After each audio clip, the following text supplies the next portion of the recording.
friends, welcome back to my channel. My name is Rajita Lokini. I am from SAS Institute of Management Studies, Boisa, and my subject name is Competency Based HRM and Performance Management. And today the topic of my presentation is competency mapping. So now we will see what is the meaning of competency mapping.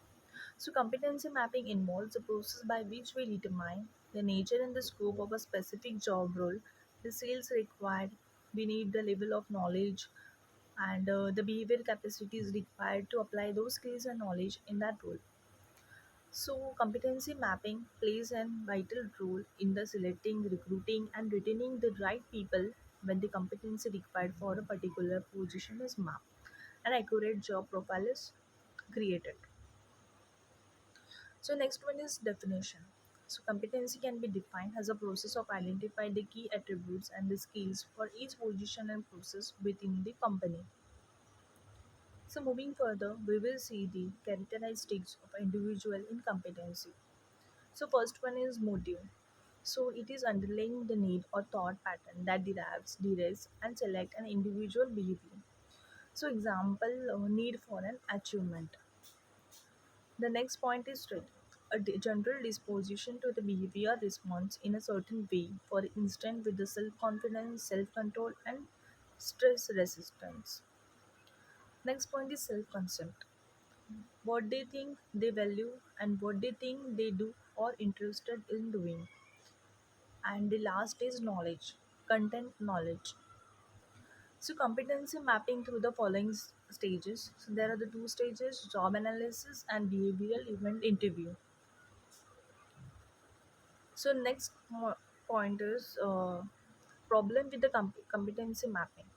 A problem with the competency mapping, especially when they conducted by an organization, is that there may be no room for an individual to work in a field and that will be best make use for his or her competency. And the next one is who can identify the competency. So there are the expert, HR specialists, job analyst, and psychologists. So these are the identifiers competency.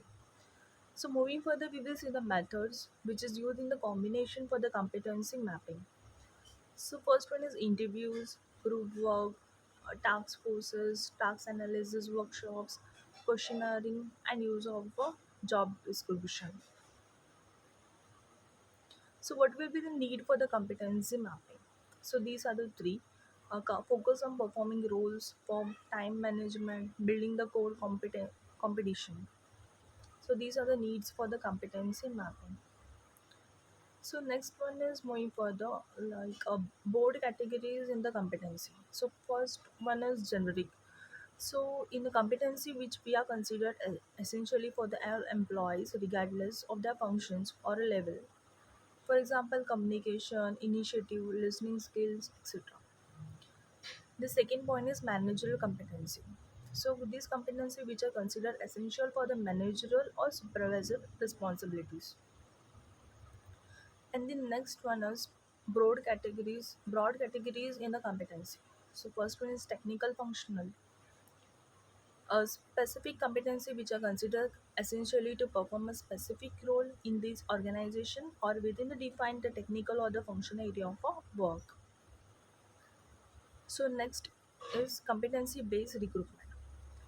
So in this competency based recruitment process, it reduces chances of a costly hiring mistake and increase the likelihood of identifying and selecting the right person for the right job. So moving further, the competency based performance appraisal. So in this the competency enable.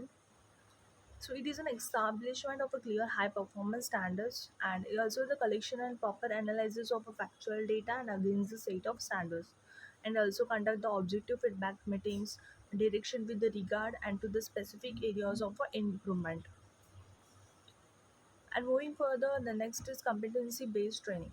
So it is an opportunity to identify the develop the specific training programs, focus training, enabling improvement in the specific technical and managerial competency. Thank you.